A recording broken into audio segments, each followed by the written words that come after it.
ಹೃದಯ ಎಲ್ಲಿದೆ? ಪರಿಸರದ ಹೃದಯ ನಾನು ಹೇಳ್ತಾ ಇರೋದು. ಪರಿಸರದ ಹೃದಯ ಅದು ಲಾಲ್ಬಾಗ್ ಅಲ್ಲಿ ಇದೆ, ಕಬ್ಬನ್ ಪಾರ್ಕ್ ಅಲ್ಲಿ ಇದೆ. ಒಂದ್ ಕಡೆ ಹೃದಯ, ಇನ್ನೊಂದ್ ಕಡೆ ಶ್ವಾಸಕೋಶ. ಇವೆರಡು ಬೆಂಗಳೂರಿನ ಶ್ವಾಸಕೋಶ ಇದ್ದಂಗೆ, ಆಕ್ಸಿಜನ್ ಸೆಂಟರ್ಸ್ ಇವೆಲ್ಲ, ಆಮ್ಲಜನಕವನ್ನ ಕೊಡುವಂತ ಸ್ಥಳ. ನೀವು ಅಲ್ಲಿಗೆ ಸುರಂಗ ತೋಡ್ಬಿಟ್ಟಿದ್ದೀರಲ್ಲ. ಶ್ವಾಸಕೋಶಕ್ಕೆ ಸುರಂಗ. ಬೆಂಗಳೂರಿನ ಶ್ವಾಸಕೋಶ ಯಾವುದಿದೆ, ಆಕ್ಸಿಜನ್ ಸೆಂಟರ್ ಯಾವುದಿದೆ, ಅದಕ್ಕೆ ಸುರಂಗ ಮಾಡಿದ ಇಲಿ ಹೆಗ್ಗಣ ತೂರಲ್ಲ, ಹೆಗ್ಗಣ ಬಕ್ಕೆ ಇಟ್ಟಂಗೆ ಇಟ್ಟಿದ್ದೀರ. ಅಲ್ಲರಿ, ಯಾವನ ಪುಣ್ಯಾತ್ಮ ಲಾಲ್ಬಾಗನ್ ಕಟ್ಟಿದ, ಅವನು ವಿಷನ್ 150 ವರ್ಷದ ಹಿಂದೆ ಏನೋ ಇರ್ಬೇಕನೋ. ನಾನು ದಾಖಲೆ ತೆಗೆಸ್ತಾ ಇದ್ದೀನಿ, 150 ವರ್ಷದ ಹಿಂದೆ. ಮತ್ತೆ ಅಲ್ಲಿರೋದು ಏನಿದೆ ಅದೆಲ್ಲ ಪುರಾತನ ಪ್ರಾಚ್ಯ ಇಲಾಖೆದದು.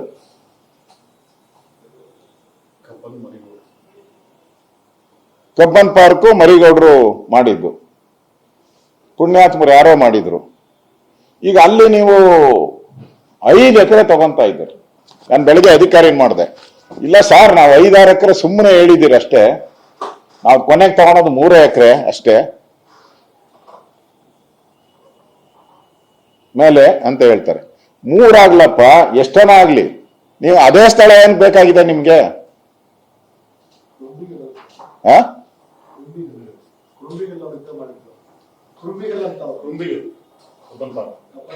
ಕುಂಬಿಲ್, ಓಕೆ, ಮರಿಗೌರರು ಡೆವಲಪ್ ಮಾಡಿದ್ದು. ಇದನ್ನ ನೀವು ಇಲ್ಲಿ ಒಂದ್ ರೀತಿ ನೀವು ಸುರಂಗ ಮಾಡೋದ್ರಿಂದ ನಾನು ಬೆಂಗಳೂರವನು, ಡಿ ಕೆ ಶಿವಕುಮಾರ್ ಏನ್ ಬೆಂಗಳೂರವರಲ್ಲ, ನಾನು ಬೆಂಗಳೂರವನು. ಅಂದ್ರೆ ಸುಮಾರು 400-500 ವರ್ಷದಿಂದ ನಮ್ಮ ಕುಟುಂಬದವರೆಲ್ಲ ಇಲ್ಲೇ ಇರೋದು ನಾವು. ಈಗ ಸೇರ್ಸ್ಕೊಂಡು ಏನೇನು ಹೇಳ್ತಾರ ಅದು ಬೇರೆ. ಇದು ಅಂತರ್ಜಲದ ಮಟ್ಟ ಏನಾಗ್ತೈತೆ, ಇದು ಹಾರ್ಡ್ ರಾಕು, ಬೇರೆ ಇದ್ರ ತರ ಅಲ್ಲ, ಬೇರೆ ರಾಜ್ಯದ ತರ ಅಲ್ಲ, ನಮ್ದು ಹಾರ್ಡ್ ರಾಕು. ನೀವು ರಾಜಸ್ಥಾನಕ್ಕೆ ಹೋದ್ರೆ ಅಲ್ಲಿ ಎಲ್ಲ ಮಾರ್ಬಲ್ ರಾಕು, ನೀನು ಉತ್ತರ ಭಾಗದಲ್ಲಿ ಹೋದ್ರೆ ಅವರೆಲ್ಲ ಕೆಂಪು ಕಲ್ಲು, ಅದು ನಮ್ಮಷ್ಟು ಗಟ್ಟಿ ಇರಲ್ಲ. ಗಟ್ಟಿ ಕಲ್ಲು ಅಂದ್ರೆ ಇಲ್ಲೇ ರಾಮಂದು ಇಲ್ಲೇ ಮಾಡಿರೋದು. ರಾಮನ ವಿಗ್ರಹ ಮಾಡಿದ್ದು ಕರ್ನಾಟಕದ್ದು, ಮೈಸೂರ್ದು.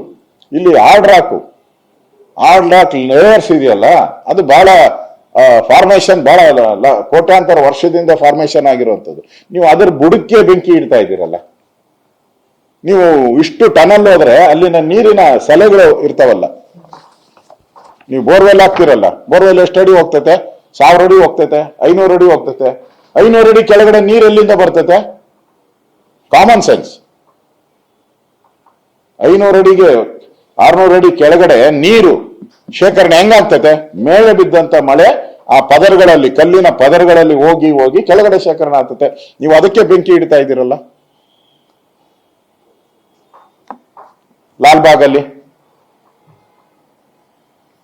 ಮತ್ತೆ ಕೆಂಪೇಗೌಡರ ಗೋಪುರ ಅಲ್ಲೇ ಇದೆ, ಅದು ಕಟ್ಟಿ ಬಹಳ ವರ್ಷಗಳಾಗ್ಬಿಟ್ಟಿದೆ. ಕೆಂಪೇಗೌಡರು ಕಟ್ಟಿ 500 ವರ್ಷ ಆಯ್ತು. ಅದ್ರ ಗತಿ ಏನು? ಕೆಂಪೇಗೌಡರ ಗೋಪುರದ ಗತಿ? ಕೆಂಪೇಗೌಡರ ಬೆಂಗಳೂರನ್ನ ಒಡೆದು 5 ಭಾಗ ಮಾಡಿದ್ರಿ, 5 ಭಾಗ ಮಾಡಿದ್ರ ಕೆಂಪೇಗೌಡರ ನಾಡನ್ನ. ಈಗ ಗೋಪುರ 4 ಇರೋದು ಪಿಲ್ಲರ್ಸ್, 4 ಕಡೆ ಹೊಡೆದಾಕ್ಬಿಡಿ ಅದನ್ನು.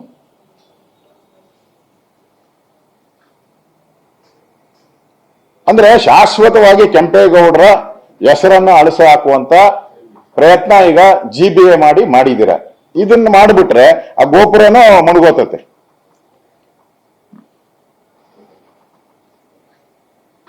ಮತ್ತೆ ಪರಿಸರ ತಜ್ಞರು ಏನು ಹೇಳಿದ್ದಾರೆ, ವಿಜ್ಞಾನಿಗಳು ಏನು ಹೇಳಿದ್ದಾರೆ, ಅದರ ಮಾಹಿತಿನೇ ಇಲ್ಲ ಇವ್ರಿಗೆ. ಪುರಾತತ್ವ ಇಲಾಖೆಯವರು ಇದಕ್ಕೆ ಅನುಮತಿ ಕೊಟ್ಟಿದ್ದಾರ, ಅದ್ರ ಬಗ್ಗೆನೂ ಮಾಹಿತಿ ಇಲ್ಲ.